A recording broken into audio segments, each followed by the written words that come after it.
Sebelumnya saya buka dulu. Assalamualaikum warahmatullahi wabarakatuh. Nama saya Freddy Widiantara dengan NPM 17754007 dari program studi Agribisnis Pangan. Baik, saya di sini mewakili dari kelompok perilaku konsumen mengenai sikap konsumen terhadap produk teh celup Sariwangi di Bandar Lampung. Saya bersama rekan saya Wirayuda. Baik, saya di sini yang akan mempresentasikan karena terkendala beberapa hal yang tidak bisa dilakukan untuk presentasi bersama. Yang langsung saja, yang pertama adalah sikap konsumen. Sikap konsumen adalah suatu hal yang menentukan sikap atau sifat hakikat baik perbuatan sekarang maupun perbuatan yang akan datang. Lalu faktor-faktor yang mempengaruhi perilaku konsumen itu apa saja? Yang pertama ada produk, harga, distribusi, promosi atau promotion. Untuk produk, apa yang secara tepat diminati oleh konsumen, baik secara kualitas dan kuantitas, itu adalah yang disebut dengan produk. Selanjutnya price, merupakan seberapa besar harga sebagai pengorbanan konsumen dalam memperoleh manfaat yang diinginkan. Lalu ada place, yaitu distribusi, bagaimana pendistribusian barang sehingga produk dapat sampai ke tangan konsumen dengan mudah. Itu merupakan place atau distribusi. Kemudian promotion, yaitu pesan-pesan yang dikomunikasikan sehingga keunggulan produk dapat sampai kepada konsumen. Selanjutnya, tahapan-tahapan keputusan dalam pembelian. Apa saja sih yang konsumen pikirkan ketika ingin membeli?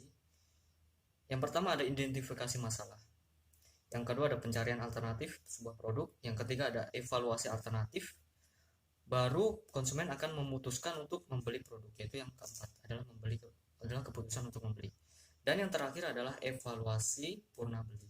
Jadi setelah konsumen membeli produk, dia akan mengevaluasi apa yang menurutnya yang baik atau yang kurang, atau misalkan produk ini baik untuk saya beli lagi atau tidak, seperti itu.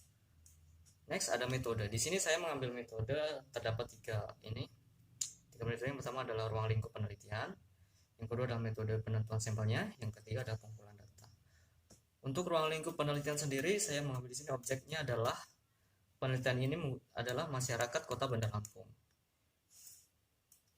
Yang kedua adalah untuk metode penentuan sampel. Di sini saya mengumpulkan data melalui siapa saja yang bisa saya temui.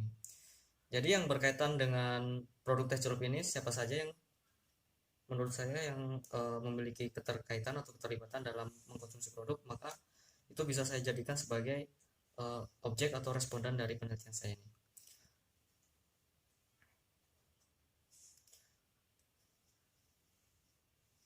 Lanjut adalah metode pengumpulan data.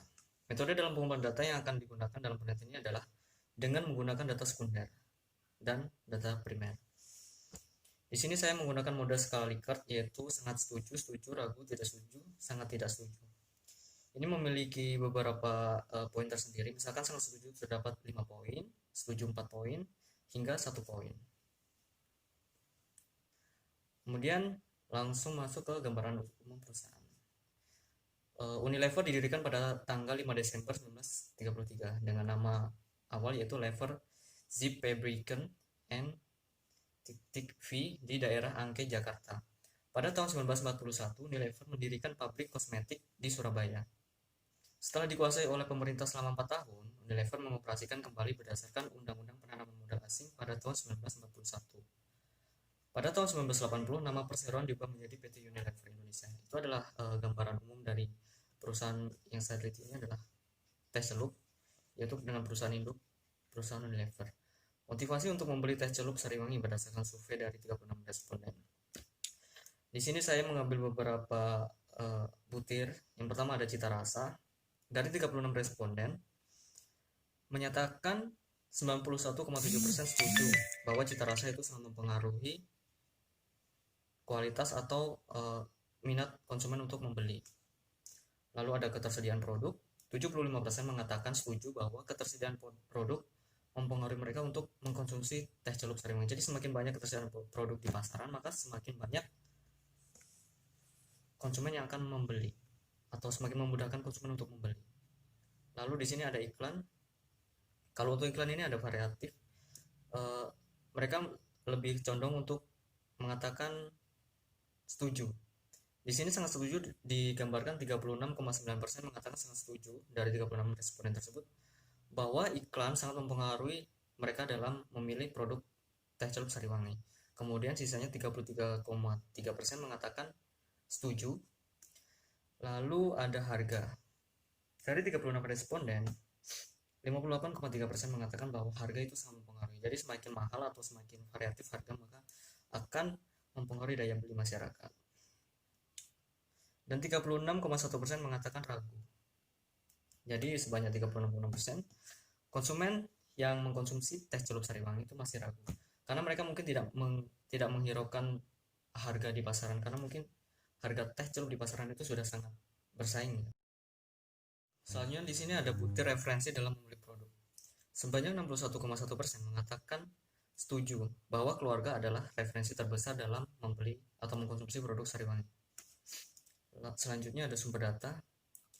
Di sini sumber data yang saya ambil adalah mulai dari profesi. Sebanyak 69,4% adalah pelajar atau mahasiswa. Kemudian 13,9% merupakan karyawan dan sisanya ibu rumah tangga, petani, dan lainnya.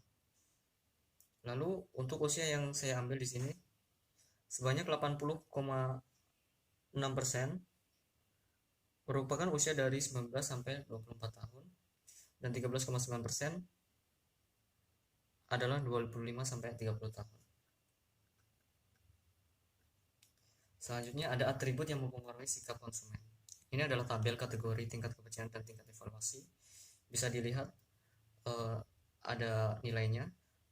Misalkan sangat tidak setuju 1,0 kurang dari sama dengan EI kurang dari sama dengan 1,8. Kemudian di evaluasinya sangat tidak penting itu 1,0 kurang dari EI atau kurang dari sama dengan 1,8. Sama seperti tingkat kepercayaan dan tingkat evaluasi. Kemudian kategori nilai sikap terhadap atribut secara keseluruhan. Nilai sikap atribut di sini digambarkan sangat negatif 1,0 AO kurang dari 5,8 dan seterusnya. Baik, langsung saja ke hasil analisis sikap konsumen. Bisa dilihat pada tabel. Ini merupakan hasil dari analisis sikap konsumen pada pembelian teh celup Sariwangi. Berdasarkan tabel tersebut, produk teh celup Sariwangi memiliki sikap positif adalah cita rasa, yaitu produk teh celup ini memiliki cita rasa yang sangat khas. Dibuktikan dengan hasil analisis yaitu 17,3. Kemudian cita rasa yang khas merupakan salah satu alasan yang menjadikan teh celup Sariwangi disukai oleh konsumen.